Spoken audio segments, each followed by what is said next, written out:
पिछले क्लास में एक ग्राफ दिए थे, राइट? सेम ग्राफ पे एक क्वेश्चन HCB में है, मैं ड्रॉ करवाता हूँ।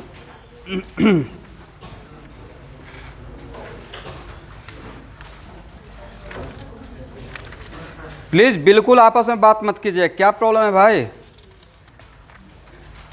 जैसे ही कुछ पढ़ाना स्टार्ट करते हैं आपस में बात करना स्टार्ट कर लेते हैं।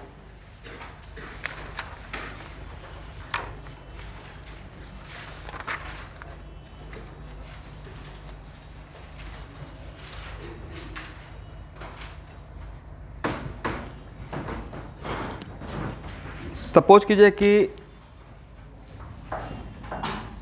एग्जाम में आ गया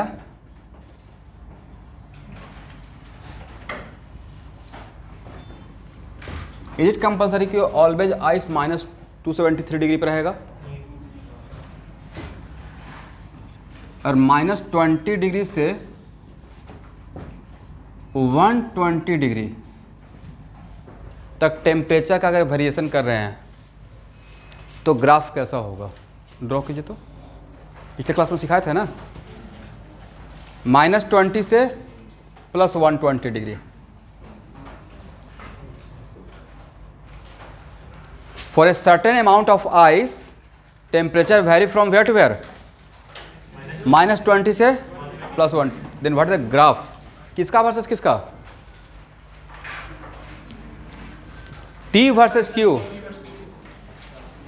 T वर्सेस Q का ग्राफ दोनों में पहले डिग्री में कन्वर्ट कीजिए और उसके बाद केल्विन में, दोनों स्केल पे।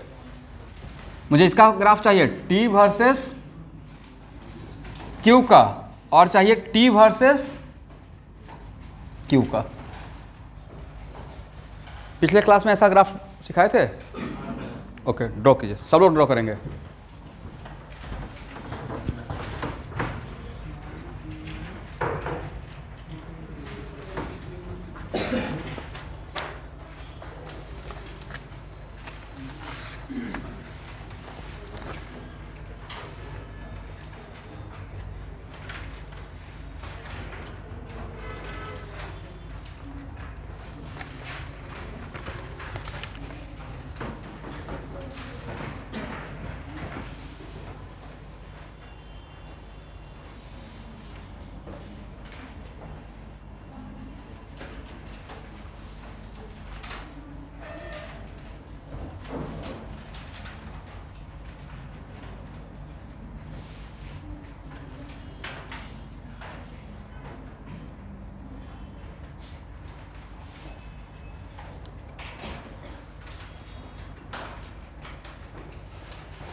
ट्राई कीजिए, ट्राई करते करते ही सीखिएगा।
मुझे लगता है कि ये ग्राफ होना चाहिए,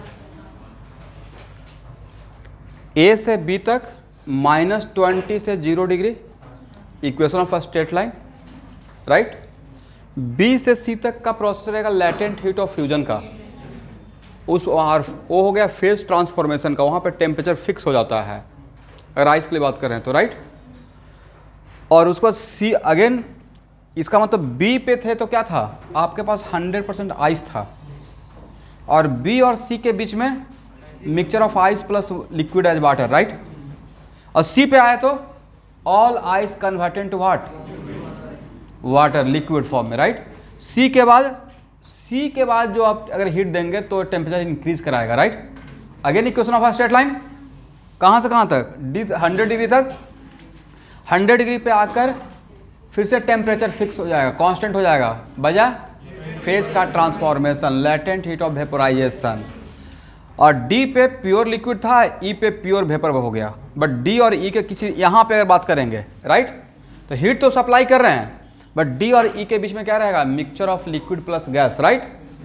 और जब if all liquid converted to vapour, तब वहां से फिर से टेम्परेचर इंक्रीज करेगा, कौन, और वहां पे कौन सा इक्वेशन, फिर से equation of straight line,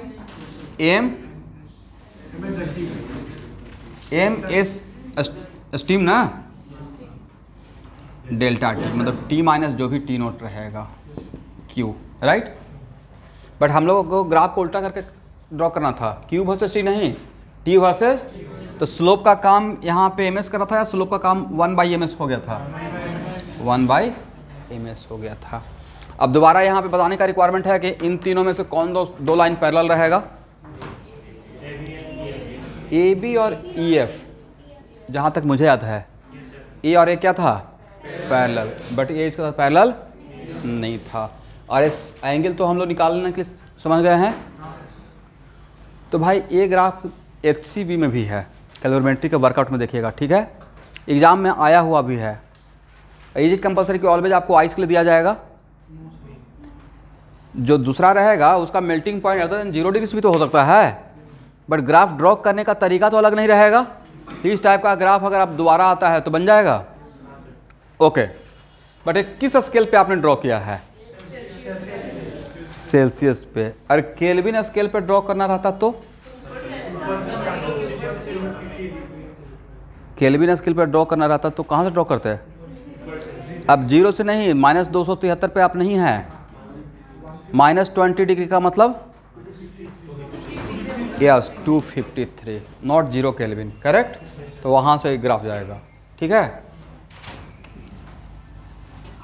draw तो हो जाएगा ना टी, कैपिटल टी के स्केल पे, ओके। बट ग्राफ का शेप या नेचर डिफरेंट रहेगा, बिल्कुल सेम रहेगा, नेचर डिट्टो सेम रहेगा। जो यहाँ पे -20 है, देखिए कितना बढ़िया हो जाएगा। देखिए अगर टेम्परेचर केल्विन में लेंगे तो -20 इक्वल टू व्हाट, 253 केल्विन। इसका मतलब है कि इस पूरे फ्रेम को, ऐसा कोई एक फ्रेम है, उसको यहाँ से उठाइए और 253 पे ले जाकर रख दीजिए। बाकी उससे इस गैप पे कोई फर्क पड़ेगा, इस गैप पे कोई फर्क पड़ेगा, बिल्कुल नहीं पड़ेगा, करेक्ट हो जाएगा ना, okay.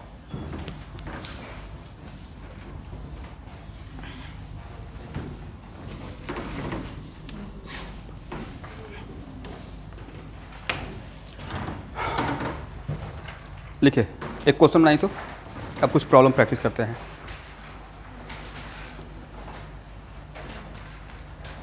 An iron block of mass 2 kg, an iron block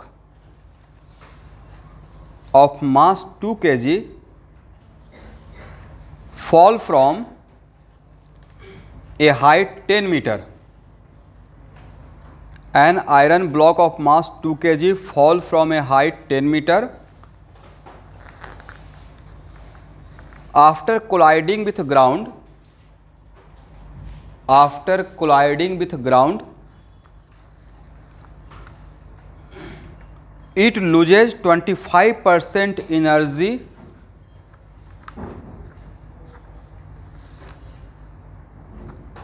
to surrounding.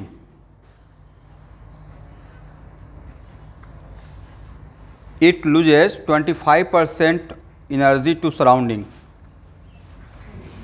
Then find temperature rise of the block.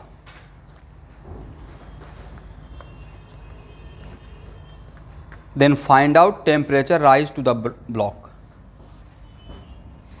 A specific heat capacity of iron is 470 joule per kg.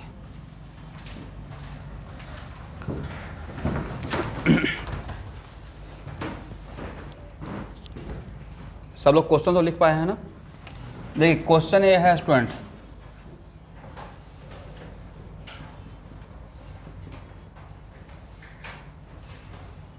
मेरा कोई आयरन का block है जो कितने metre पे height पे है, यहाँ से यहाँ आएगा तो इसका कौन सा एनर्जी लॉस होगा? Gravitational potential energy, right. मैंने अभी नहीं पढ़ाया है 11th क्लास के बच्चों को, बट इतना तो थोड़ा बहुत आरके सर पढ़ाए होंगे। तो loss in gravitational potential energy equal to क्या, mgh लिख सकते हैं? mgh, right. टू जी का वैल्यू लाइफ आसान रखने के लिए 10 ले लीजिए, और 10 कितना जूल? यस, बट इसका 200 जो ग्रेविटेशनल पोटेंशियल का लॉस हुआ है उसका 25% किस में कन्वर्ट हो गया है? हीट में। क्वेश्चन यह है दिया हुआ, ड्यू टू कोलिजन, राइट।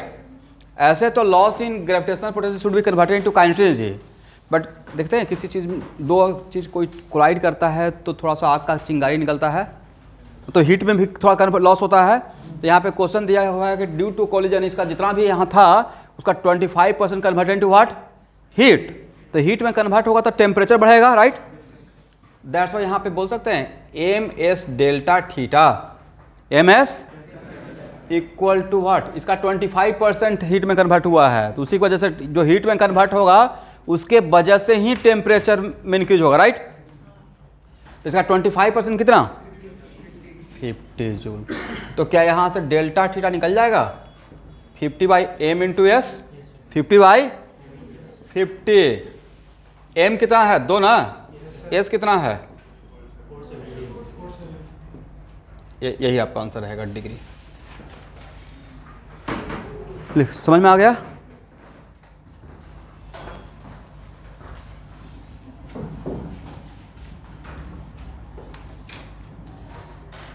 एक और प्रॉब्लम बनाइए। अच्छा, जीरोथ लॉ ऑफ थर्मोडायनेमिक्स क्या है? इसको पहले लिख लेते हैं, हो सकता है कहीं पे यूज में आए।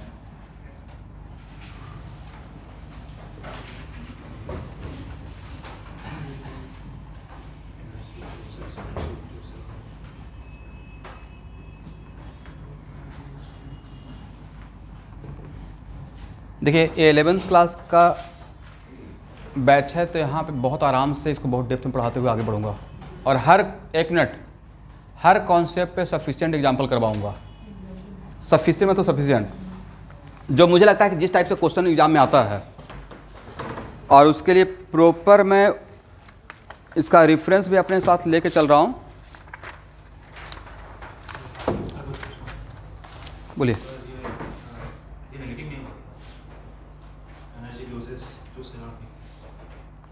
नहीं तो लॉस लिख रहे हैं ना, तो यहाँ देखिए ये क्या हुआ, ये जो लॉस हुआ वो हीट में कन्वर्ट हुआ है, तो इस हीट की वजह से टेम्परेचर इंक्रीज किया है। इस बॉल के पास हीट के नाम पे कुछ था? नहीं था। तो इस यहाँ पे ड्यू टू कोलिजन जो इसका कौन सा एनर्जी लॉस हुआ? ग्रेविटेशनल पोटेंशियल एनर्जी, वो एक्चुअली किस में कन्वर्ट हो गया है? हीट। तो हीट की वजह से उसका टेम्परेचर इंक्रीज हुआ बॉल का, और टेम्परेचर पे यहाँ पे देखिए ये जो हम लोग बोलते हैं ना कि यहाँ से यहाँ आ रहा है, तो loss in gravitational potential equal to gain in what? Kinetic energy. आपको नहीं पता है, डिफ़ॉल्ट में आप यहाँ पे एयर नहीं मानते हैं, एग्री? एयर रहेगा तो एयर का ड्रैग होगा, उससे भी तो फ्रिक्शन होगा। तो वहाँ पे वैक्यूम में आप काम करते हैं, बार बार क्वेश्चन में बताया नहीं जाएगा कि आप वैक्यूम में काम कर रहे हैं, करेक्ट है ना? ऑब्वियसली आप वेरी हाई स्पीड से बाइक चलाते रहेंगे तो देखते हैं एक एयर का प्रेशर झेलते रहते हैं, एयर ड्रैग, और वेरी हाई रहेगा तो ड्यू टू एयर फ्रिक्शन जल जाता है, देखिए ना रॉकेट का लॉन्चिंग के टाइम पे दो ही टाइम पे रिस्क रहता है, कहाँ पे, कब, जब अर्थ के इन्वायरमेंट को छोड़ते रहता है या अर्थ के इन्वायरमेंट में इन करते रहता है, उसके बाद तो वैक्यूम है। तो वेरी हाई स्पीड से हम लोग जिस स्पीड से बाइक चलाते हैं उसमें थोड़े आग लगेगा राइट, लेकिन जिस स्पीड से रॉकेट इन करता है वो वेरी हाई स्पीड रहता है। इतना सारा तो आप कुछ पढ़ते रहते हैं कि उल्का पिंड समझते हैं ना, जो भी है, तो जैसे ही इन करता है बट एयर के इन्वायरमेंट में आते आते क्या होता है, राख बन जाता है due to very high speed और एयर का फ्रिक्शन। तो temperature become so much high, उतना बड़ा टेम्परेचर हो जाता है कि उसको किस में कन्वर्ट करता है, मतलब आयरन के टुकड़ा को ऐसे कन्वर्ट कर देगा राख में, पार्टिकल्स में, उससे हम लोग बचे हुए हैं राइट। एनीवे, तो वो था कि जो इसका लॉस हुआ वो किस में कन्वर्ट हुआ है, हीट। और हीट तो भाई अगर इस हीट में कन्वर्ट हुआ तो इसके वजह से हीट गेन करेगा, तो गेन करेगा तो इसका टेम्परेचर इंक्रीज करेगा। क्वेश्चन का लैंग्वेज में यही था। ये हीट रिलीज कर रहा था या गेन कर रहा था, रिलीज है, क्या लिखा हुआ है, रिलीज, तो एक energy to the, then find okay after colliding the ground it loses 25 degrees C, so 25% energy to the, then find the temperature of the block, find the rise of the block। नहीं, एक question का language सही से नहीं बना हुआ है, but मैं जहाँ तक क्वेश्चन को समझ रहा हूँ इसमें कहने का सेंस ये था कि ड्यू टू कोलिजन जो इसका ग्रेविटेशनल पोटेंशियल का लॉस हुआ उसमें 25% actually as a in form of heat convert हुआ, इन फॉर्म ऑफ व्हाट, इस पूरे इसका मैकेनिकल एनर्जी का, कौन सा एनर्जी का, mechanical energy converted into what, heat energy. तो उसके वजह से इसका टेम्परेचर का राइज पूछ रहा है, टेम्परेचर का राइज पूछ रहा है, तो रिलीज करेगा या एब्जॉर्ब करेगा भाई, एब्जॉर्ब करेगा ना। राइज डिक्रीज फॉल होता तो क्या करता, रिलीज करता, तो अगर राइज हो रहा है मतलब क्या, एब्जॉर्ब किया है, बट वो हीट कहाँ से एब्जॉर्ब किया है, मैकेनिकल एनर्जी का ही सम ऑफ द हीट एनर्जी इसको मिल गया है, करेक्ट। चलिए एक और लिखिए तो पहले, zeroth law of thermodynamics. According to this law if object A and B, according to this law if object A and B are separately in thermal equilibrium, if object A and B are separately in thermal equilibrium with a third object C,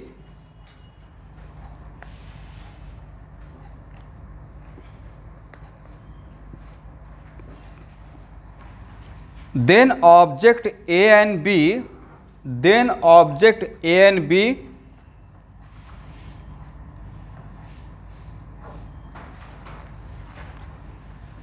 are also in thermal equilibrium with each other.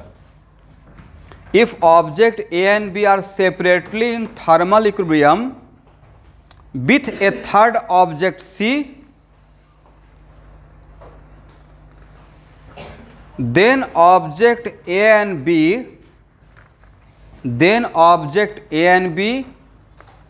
are in thermal equilibrium with each other.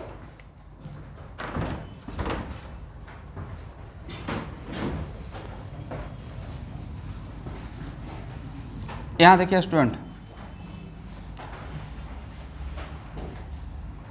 ए है object A है object B, correct. इसके बीच में कोई insulating material का दीवार लगा दीजिए,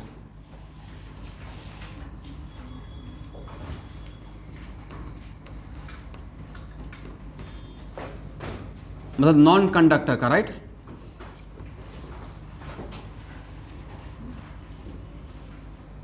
but ए और बी को एक थर्ड ऑब्जेक्ट सी टच में है, ए और बी आपस में टच में नहीं है और नहीं इसके बीच में हीट का एक्सचेंज हो रहा है, बट सेपरेट ए और ए सी के साथ कांटेक्ट में है और बी भी सी के साथ कांटेक्ट में है। तो भाई ये अगर आपस में सपोज कि कांटेक्ट में, लेट अस सपोज टच में है, तो इसका टेम्परेचर इसका टेम्परेचर सेम रहेगा। तो क्या लिखेंगे, T A equal to equilibrium point पे, किस पॉइंट पे, तो T A equal to T C बोल सकते हैं और क्या T B equal to T C बोल सकते हैं, ये तो लॉजिक हो गया। T A equal to what, यही बोला जा रहा है। This is called which law? But एक कौन सा पॉइंट पे? इक्विलिब्रियम पॉइंट पे। थर्मल इक्विलिब्रियम का मतलब temperature becomes equal. Thermal equilibrium का मतलब टेम्परेचर बिकम्स, तो डायग्राम इटसेल्फ किसको रिप्रेजेंट कर रहा है? Zeroth law of thermodynamics, not first law, zeroth law of.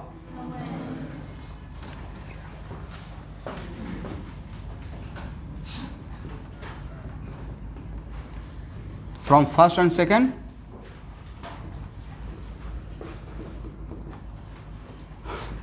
T A equal to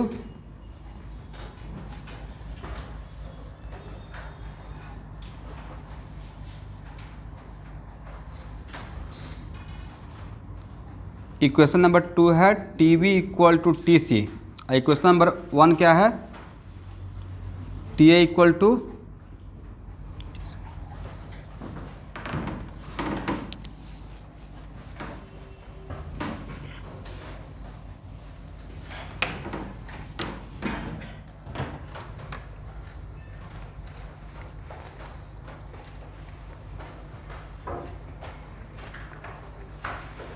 लिखिए, एक क्वेश्चन बनाइए। The temperature of equal masses of 3 different liquid, the temperature of equal masses of 3 different liquid A, B and C. The temperature of equal masses of 3 different liquid A, B and C are at 10 degree, 15 degree and 20 degree. कितना कितना degree पे? 10, 15 and 20 degree respectively. The temperature when A and B are mixed, the temperature when A and B are mixed is 13 degree, 13. And when B and C are mixed, it is 16 degree, 16.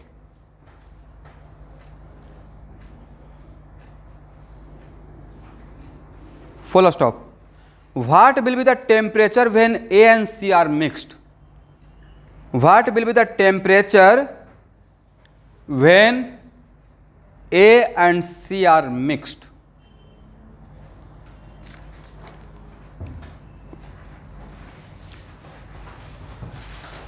Solve कीजिए, ये बढ़िया problem है। Question आपको समझ में आ गया? देखिए, आपके पास 3 लिक्विड है, ए और बी एंड सी, करेक्ट? ए और बी को मिलाए आपस में, तो इक्विलिब्रियम टेम्परेचर कितना मिला? बी एंड सी को अलग से सेपरेटली मिलाए, तो अगर ए और सी को आपस में मिलाते हैं तब इक्विलिब्रियम टेम्परेचर क्या होता है? यही क्वेश्चन है। क्वेश्चन समझ में आ गया है? ट्राई कीजिए, फिर तो मैं सॉल्व करूंगा ही, पहले खुद ट्राई कीजिए।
आप लोग ट्राई करेंगे या मैं सॉल्व करूं?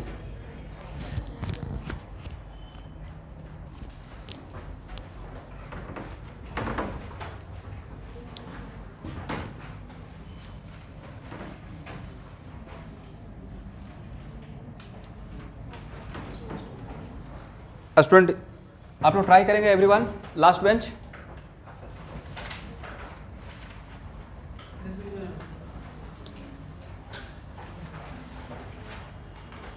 पिछले क्लास में पढ़ाए थे ना लॉ ऑफ मिक्सचर, उसी पे क्वेश्चन है।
चलिए यहाँ देखिए स्टूडेंट, इतना टाइम काफ़ी है इस क्वेश्चन के लिए। इससे ज़्यादा टाइम लग रहा है मतलब आपको क्लिक नहीं कर रहा है। सबका मास डिफरेंट है, सेम है? मास सेम है?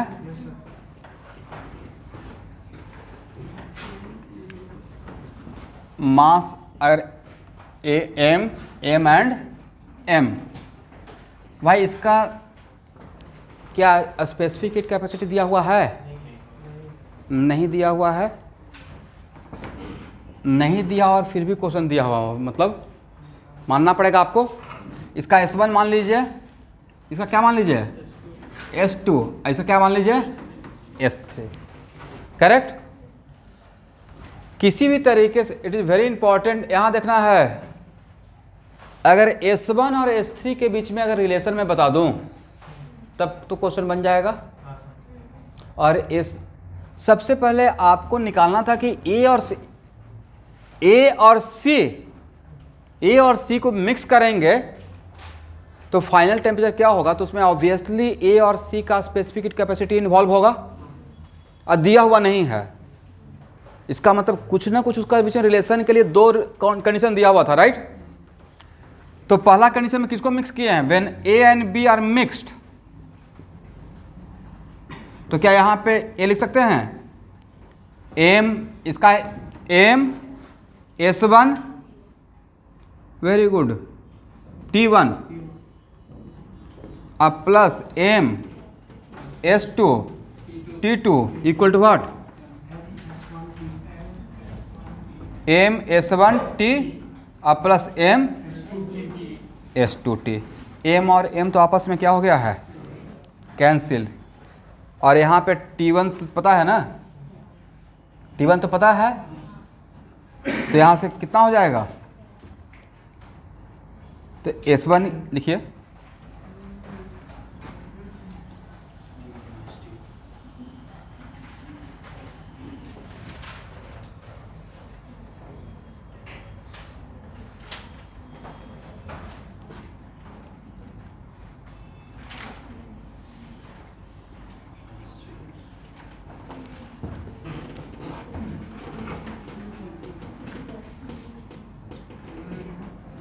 देखिए तो सही है, एक ही बात है ना?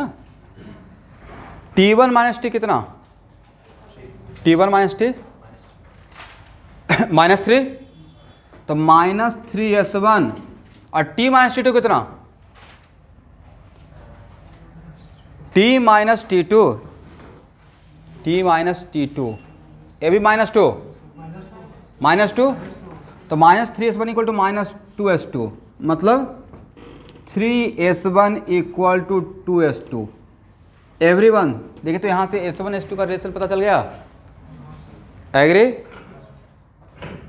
अब यहाँ पे क्या लॉ ऑफ मिक्सचर B और C के लिए लगा सकते हैं, तो या आप ऐसे नहीं करना चाहते तो ये तो बोल सकते हैं, देखिए it is very important to note that B और C को मिक्स करेंगे, कौन हीट लॉस करेगा, कौन हीट गेन करेगा, higher temperature lower temperature, right. तो B लॉस करे, ये C लॉस करेगा, अरे डायरेक्ट ये भी बोल सकते हैं when B and C are mixed,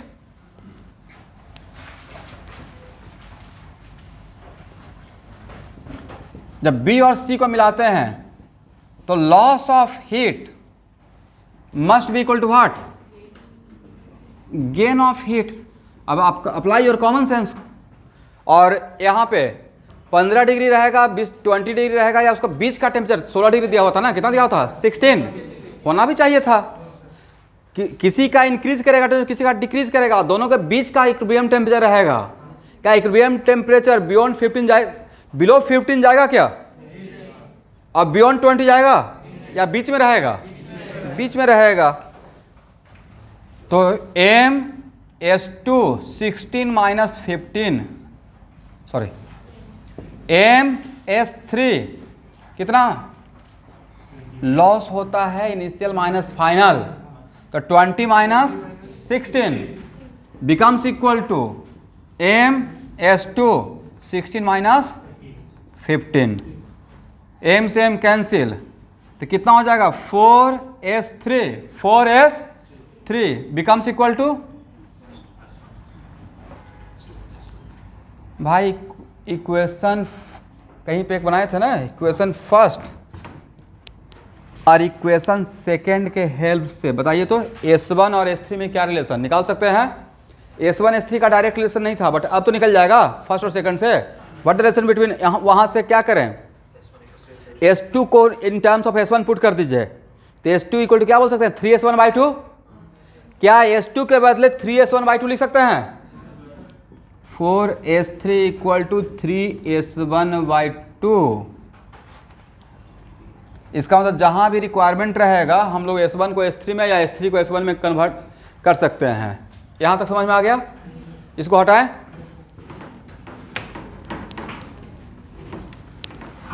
now यहां देखिए, जब A और C को मिक्स करेंगे कौन हीट का लॉस करेगा, कौन हीट का गेन करेगा, यस। तो मान लेते हैं कि इक्विलिब्रियम टेम्परेचर T डिग्री है, तो gain of heat must be equal to loss of heat, और गेन कौन करने वाला है, दिस वन ना, तो M(S1) T-10 लिखें, जो भी टेम्परेचर रहेगा और 10 और 20 के बीच में ही तो रहेगा, तो जो गेन करेगा उसका क्या होगा, इंक्रीज करेगा, तो T-10 must be equal to M(S3) 20 - T। क्या सही लिखा, लॉस मतलब initial minus final, initial temperature minus final temperature. M से आपस में क्या हो गया, कैंसिल हो गया। और यहाँ देखिएगा S3 के बदले क्या पुट कर सकते हैं 3s1/8, हाँ ना, कुछ बोलिए भाई।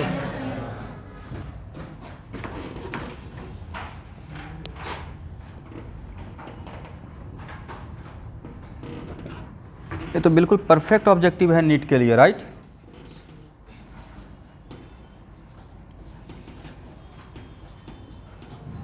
सबसे इंटरेस्टिंग बात था कि S1 S2 S3 नहीं दिया हुआ था, फिर भी क्वेश्चन बनाना था, एग्री। S1 और S1 आपस में कैंसिल। अब आप सारे भाई बंधु क्या सॉल्व करके T बताएंगे, बताइए कितना आता है T का वैल्यू, कितना, very good.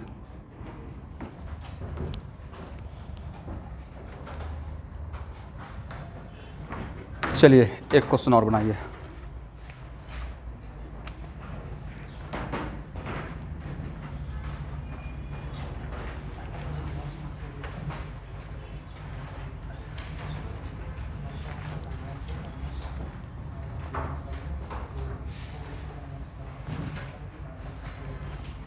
if three different liquid of different masses and if three different liquid, एक मिनट रुके स्टूडेंट, जितना देर में मैं लैंग्वेज बनाऊंगा उतना देर में क्वेश्चन ही आपको समझ में आ जाएगा।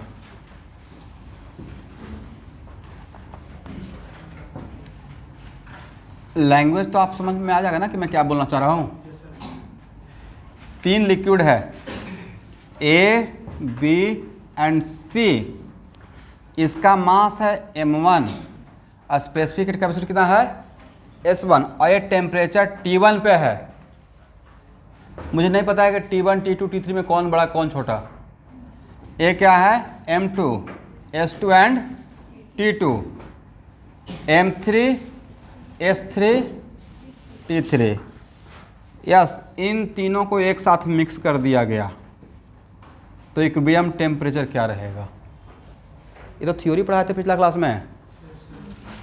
Then what the equilibrium temperature, do it fast.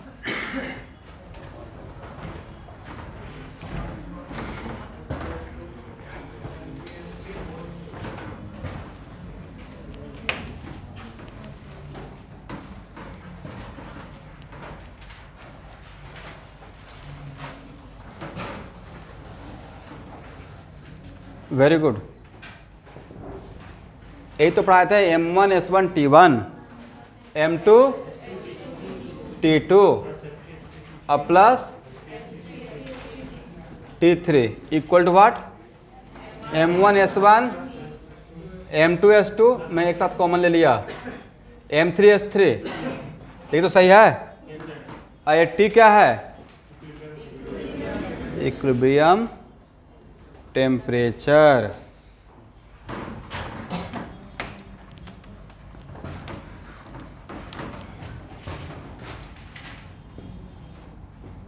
M1 S1 T1, M2 S2 T2 अब प्लस M3 S3 T3 और divide by M1 S1 M2 S2।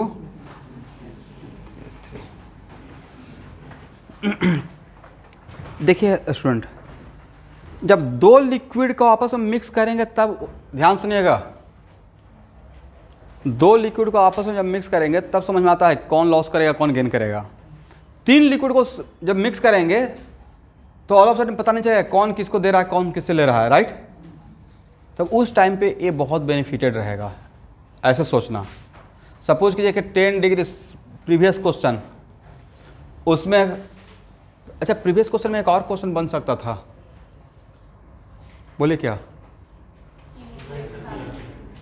Previous question के लिए थोड़ा जगह है, एक लाइन तो होगा,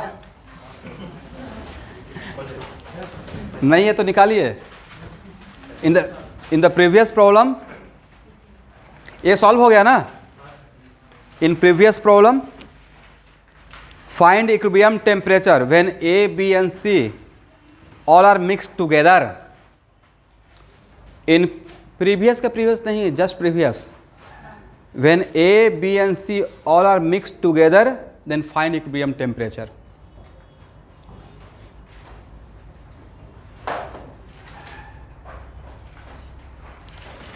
अब देखिए स्टूडेंट को ऐसे सिखाना पड़ेगा। एक तरीका ऐसे भी तो है, एरो कैसे करते हैं। प्रीवियस प्रॉब्लम का को सॉल्यूशन यहाँ पे है।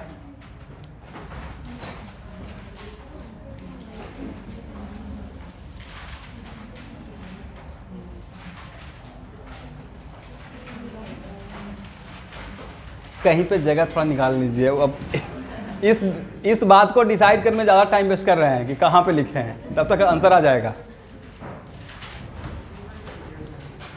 मैं आपकी जगह पर रहता तो एक काम करता, पीछे रफ में आंसर निकाल लेते और वहाँ पे एक लाइन लिख देते, A + B + C मिक्स होगा तो equilibrium temperature is this one. हो गया, कम से कम माइंड तो क्लिक कर जाएगा। ऐसा क्वेश्चन आ सकता है।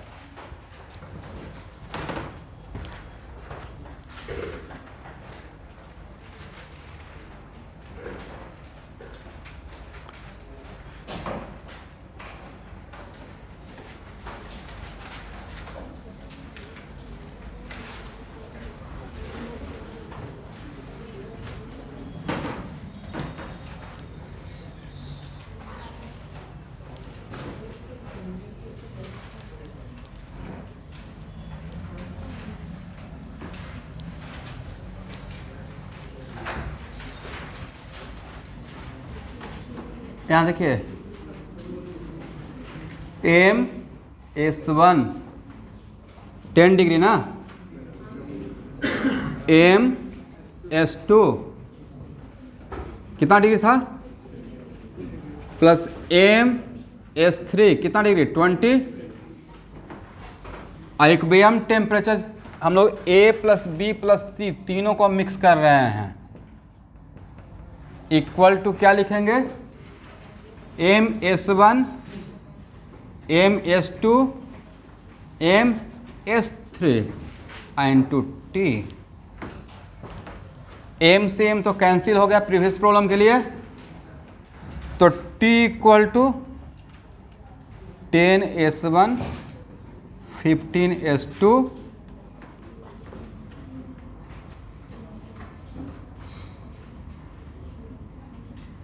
प्लस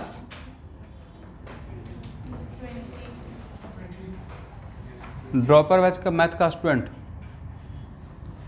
गार्गी कौन है?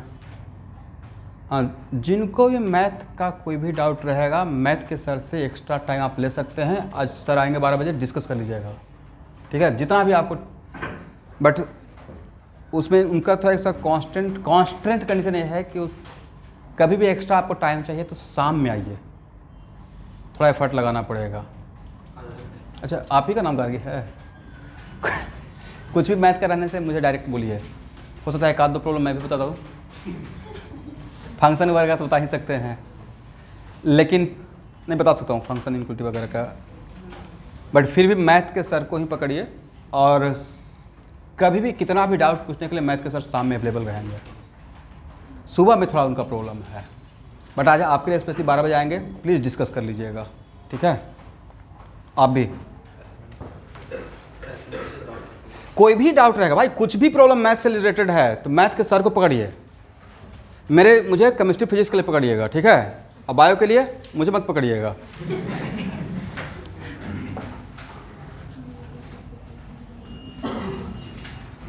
डिवाइडेड बाय S1, और आपको S1 S2 S3 तीनों में रिलेशन पता है, राइट? तो क्या कैंसिल हो जाएगा? कितना आंसर आया?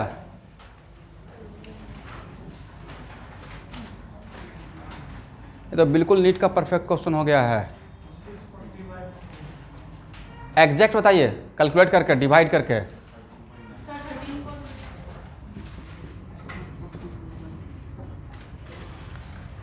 जिनसे कैंसिल नहीं हो रहा है उनको मैं बता रहा हूं, यहां देखिएगा, S2 को S1 के टर्म में कन्वर्ट कर दीजिए, और S3 को भी S1 के टर्म में, S2 को S1 के टर्म में, S3 को, तो S1 S1 आपस में क्या हो जाएगा? कैंसिल हो जाएगा।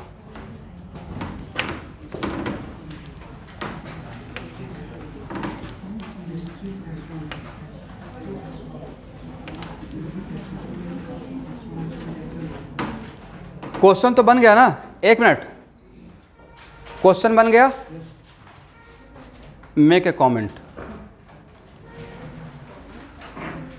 कमेंट का मतलब क्या? मतलब ऑब्जर्वेशन। एक मिनट भाई, यहां देखिए, जब बोलते हैं कि मेक ए कमेंट तो खुद का ऑब्जर्व कीजिए, अदरवाइज दो आदमी मिक्स होकर मत ऑब्जर्व कीजिए, कोई प्रोजेक्ट नहीं चल रहा है। इसका टेम्परेचर कितना डिग्री था? कॉमन सेंस क्या कहता है? कॉमन इतना तगड़ा कॉमन सेंस है भाई। कॉमन सेंस का मतलब आईक्यू लेवल है। आप लोग क्या समझते हैं? Common sense is not common in all people. नाम का ही सिर्फ उसका नाम है कॉमन सेंस, उसका मतलब होता है आईक्यू लेवल, राइट? मेरा तो कॉमन सेंस ये कहता है कि 15 से आगे 13.9 पे इसका टेम्परेचर डिक्रीज हुआ, इसका भी टेम्परेचर। तो कॉमन सेंस ये कहता है कि ये दोनों हीट का लॉस करेगा, ये गेन किया, अब पता चला, राइट? बी और सी क्या किया? लॉस किया। एक हुआ कि सर आंसर आ गया, खुश हो गया, आगे बढ़ गया। मैं रुका कि अगर तीन मिक्स कर रहे हैं तो अभी तक पता नहीं चल रहा था कौन लॉस कर रहा है कौन गेन कर रहा है, अब पता चल जाएगा जब इक्विलिब्रियम टेम्परेचर आएगा, राइट? तो इसका मतलब 15 डिग्री से इसका 13.9 हुआ है, तो डैम से इसको भी हीट लॉस करना पड़ेगा, इसको भी हीट लॉस करना पड़ेगा। अगेन सिर्फ किसने किया? यस। बट यहां तक समझ में आ गया ना? इसी के बारे में बोले थे, make a comment, observation, right. देखिए बोर्ड पे मैं क्वेश्चन सिर्फ आंसर लाने के लिए नहीं लूंगा, मुझे यहाँ से आपका कॉन्सेप्ट क्लियर करना है, बाकी तो प्रैक्टिस के लिए आपको क्वेश्चन मिलेगा ही। लेकिन अगर इक्विलिब्रियम टेम्परेचर 16 डिग्री आ जाता है, ए या 17 ही आ जाता, अरे ए प्लस बी प्लस, ऐसा भी तो हो सकता था ना, अभी तो इक्वल मास है इसके साथ, ऐसा हो गया, राइट। अगर इक्विलिब्रियम टेम्परेचर 17 डिग्री आता तब क्या होता? तो ए और बी का इंक्रीज किया, 80 का डिक्रीज किया, मतलब ए और बी गेन करता, 80 लॉस करता। समझ में आ गया? लेकिन ऐसा तो कभी नहीं होगा कि सबका सब गेन करेगा, सबका सब लॉस करेगा। भाई ए प्लस बी प्लस 3 को अगर मिक्स कीजिएगा तो किस एटलीस्ट 1 को लॉस करना ही पड़ेगा, राइट। अदरवाइज नहीं सर, सबका लॉस होगा या सबका गेन, ऐसा पॉसिबल अगर मिक्सचर का लॉ नहीं है। तो देखिए अब नेक्स्ट इतना बढ़िया अब हो जाएगा ये एम्स लेवल का ऑब्जेक्टिव। हालांकि एम्स तो एग्जाम अब अलग से होता नहीं है, बट जेईई मेन का लेवल का तो हो सकता है कि ऐसे आपको क्वेश्चन दे दिया गया, एक पूरा क्वेश्चन जेईई मेन लेवल का, इसी क्वेश्चन को अगर बनाना रहेगा तो मैं 4 ऑप्शन दूंगा, and which of the following are correct. उसमें पहले तो इक्विलिब्रियम टेम्परेचर, फिर ये भी पूछा जाएगा कि इन तीनों में किसने हीट लॉस किया और किसने किसने हीट गेन किया। तो मेरे क्वेश्चन में यहाँ पे जो ऑब्जर्वेशन हुआ, बी और सी ने क्या किया? लॉस, और ए ने क्या किया? गेन। ये ऐसे भी आ सकता है, ठीक है। अब समझ में आ गया?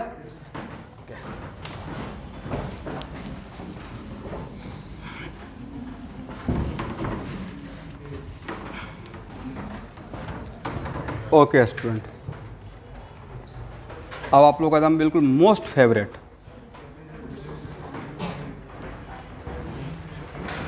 Calculate value of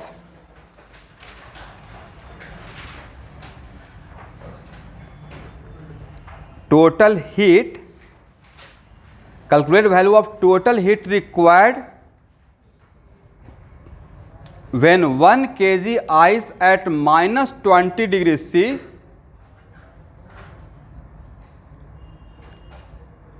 when 1 kg ice at -20 degree C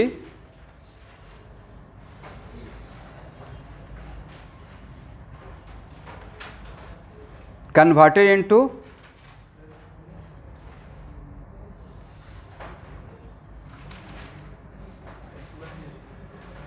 1 kg water at 100 degree C।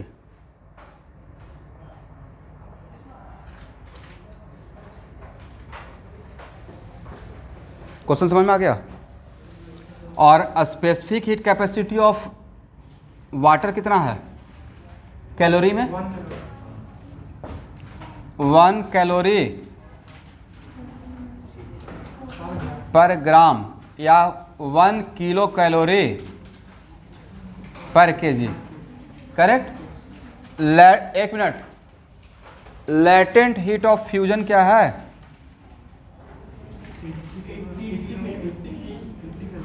80 calorie पर ग्राम ना। तो अगर केजी में करेंगे तो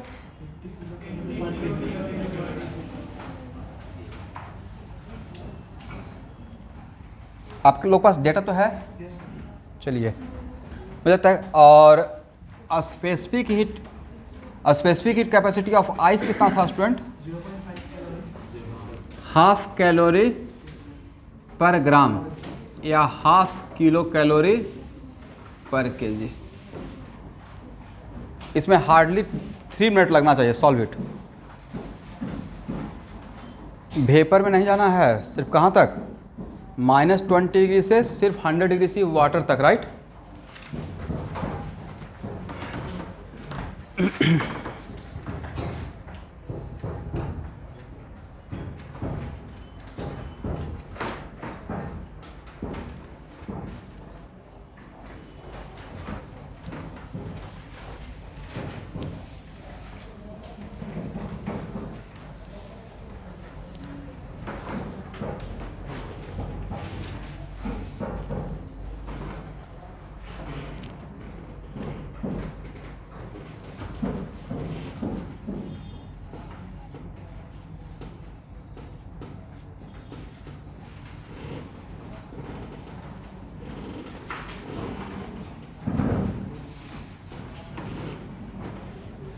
देखिए ऐसे रफ आइडिया तो लगा लीजिएगा।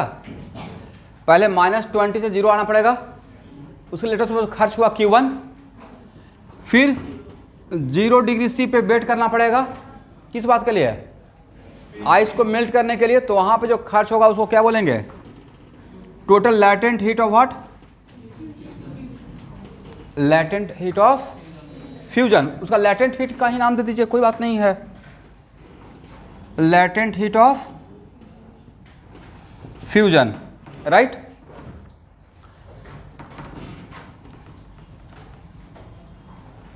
और उसके बाद 0 डिग्री से 100 डिग्री C तक जाने के लिए यहाँ पे जो रहेगा उसको नाम दे दीजिए Q3। तो total heat required, H heat required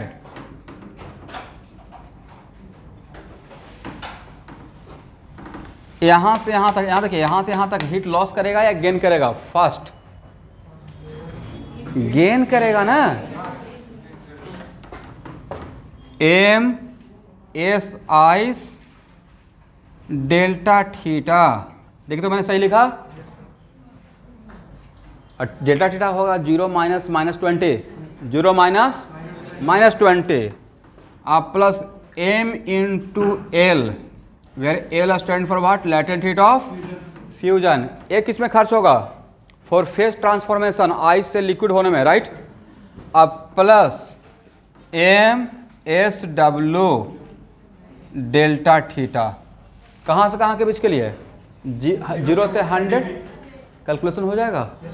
1 kg ले करना है तो 190, एक्चुअली यही आंसर भी है। 11th क्लास के बच्चे समझ में आ गया है? बन गया? हाँ ना, कुछ नहीं बोलते हैं। ऑनलाइन स्टूडेंट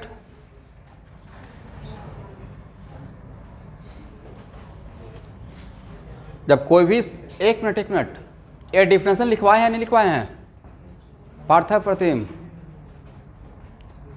सॉलिड को लिक्विड में आने के लिए खुद से आएगा या वहाँ पे हीट देना पड़ेगा? भाई रिवीजन करके आइए क्लास में। तो कितना देना पड़ेगा? तो ये जो था एल, ये था पर, या ये जो था वो पर केजी के लिए था। ये चांस की बात है कि यहाँ पे 1 kg ही है, बट अगर 10 kg रहता तो 10 से मल्टीप्लाई कर दे। That's why total latent heat of fusion, किसी भी सॉलिड को लिक्विड में कन्वर्ट करने के लिए मेल्टिंग पॉइंट पे वो बात होगा। तो वहाँ पे क्या बिना हीट दिए हुए क्या एक मॉलिक्यूल दूसरे मॉलिक्यूल से अलग हो पाएगा क्या? और एक मॉलिक्यूल को दूसरे मॉलिक्यूल अलग होने, मतलब सॉलिड में जो एकदम बिल्कुल रिजिडली पैक्ड था, लिक्विड में आना है तो ऑब्वियसली उसके अट्रैक्शन को ब्रेक करना पड़ेगा। नहीं, इनका जनरल क्वेश्चन जहाँ तक मुझे समझ में आया क्वेश्चन पूछने का, क्यों देना पड़ेगा? तो मान लेते हैं कि कोई चीज़ सॉलिड फॉर्म में है। किस फॉर्म में? यस। घर में दीवार खड़ा करते हैं तो देखते हैं उसमें 2 ईंट समझते हैं ना, उसके बीच में सीमेंट, राइट। उतना छोड़िए, घर में अगर 2 थाली है, प्लेट, उसके बीच में थोड़ा पानी डाल दीजिए और ऐसे रखिए, उसको स्लाइड कर खींचिएगा नहीं, ऐसे उखाड़ने की कोशिश कीजिएगा। फोर्स लगेगा भाई, बहुत तगड़ा वाला फोर्स लगाना पड़ता है। कुछ लोगों को क्वेश्चन ही समझ में नहीं आया, सर क्या बोल रहे हैं? थाली प्लेट, उसमें कौन सा फोर्स? Adhesive force. स्लाइड करेंगे तो स्लाइड कर जाएगा, बट ऐसे करेंगे, था तो वाटर ही बट फोर्स लगाए हुए हैं, करेक्ट। वैसे ही तो उसको अलग करने के लिए 2 ईंट के बीच में जो सीमेंटिंग कर देते हैं, अब तोड़िए 1-2 दिन के बाद होगा। डैम से there is a force of attraction, right. वैसे ही कोई भी अगर सब्सटेंस सॉलिड फॉर्म में है तो उसके मॉलिक्यूल के बीच में there is a force of attraction, उसको ब्रेक करना पड़ेगा ना। ब्रेक करने के लिए ऑब्वियसली एनर्जी देना पड़ेगा, खर्च करना पड़ेगा, तभी एक दूसरे के रेस्पेक्ट क्या होगा? ब्रेक होगा। इस फोर्स ऑफ अट्रैक्शन को ब्रेक करना पड़ता है, राइट। आप यहाँ बिल्कुल प्लान कर लिया धरती छोड़ने का, तो इस पर काम हो रहा है ना, हम लोग मंगल ग्रह पे जाकर बसने वाले हैं। हम लोग तक नहीं हो पाएगा, बट एक्चुअल में देखिए दूरदृष्टि आज के तो ये मतलब हम लोग को फाइन टाइप लगता है, लेकिन जो चीज़ फाइन लगता है ना वही आगे का साइंस बन गया। कभी सोचे थे कि बिना वायर का यहाँ से बैठे हुए अमेरिका में बात करेंगे? Never imagine, right? ये तो बिल्कुल आश्चर्य लगा हुआ, कैसे होगा भाई बिना, कैसे सामने सामने बात करते हैं। आज के डेट में कहाँ से कहाँ क्या काम हो रहा है। देखिए अभी मैं यहाँ पे पढ़ा रहा हूँ और लोग घर बैठे पढ़ रहे हैं एकदम बिल्कुल चाय पीते हुए, मुझे पता भी नहीं चल रहा है।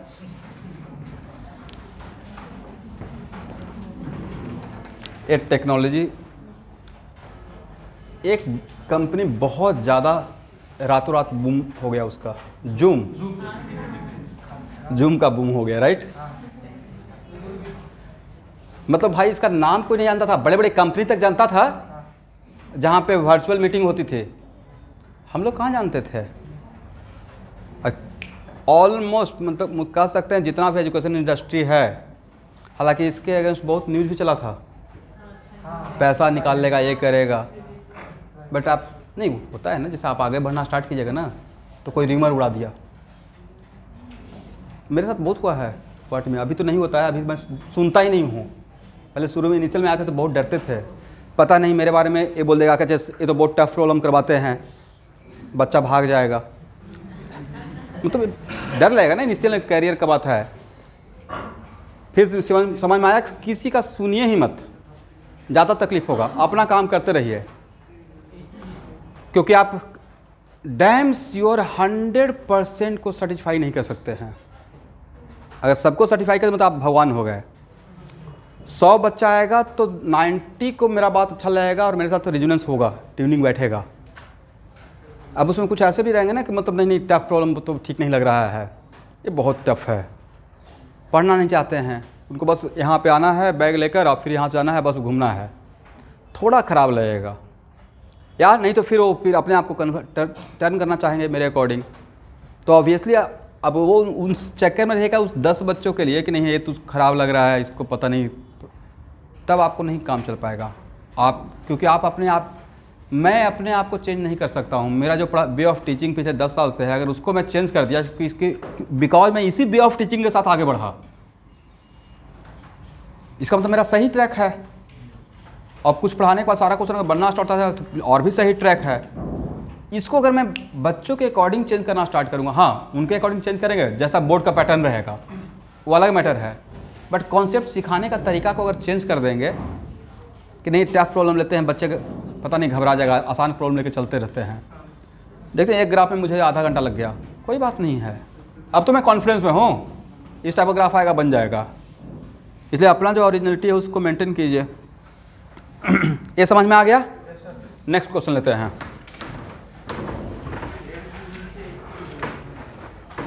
One kg ice at -20 degree C, 1 kg ice at -20 degree C is mixed with 1 kg steam at 200 degree C. 1 kg ice at -20 degree C is mixed with 1 kg steam at 200 degree C. Then find equilibrium temperature.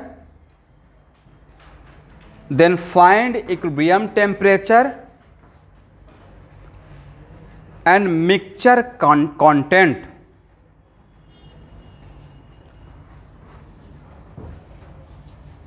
Mixture content का मतलब composition of mixture. भाई question यही है, अब आप try कीजिए। इस type का क्वेश्चन कम से कम तो 15 टाइम्स आया हुआ है। ये मैं आईआईटी का बात कर रहा हूँ, आईआईटी, जेईई मेन और नीट सब में।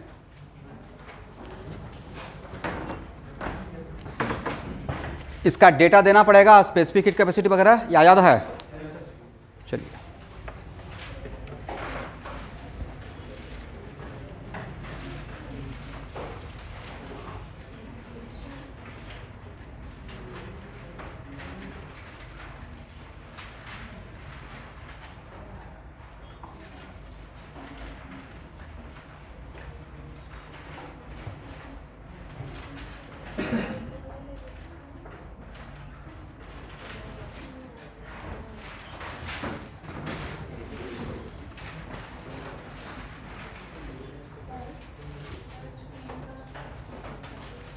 स्टीम का स्पेसिफिक हीट कैपेसिटी है 1/SW, 1/2 SW।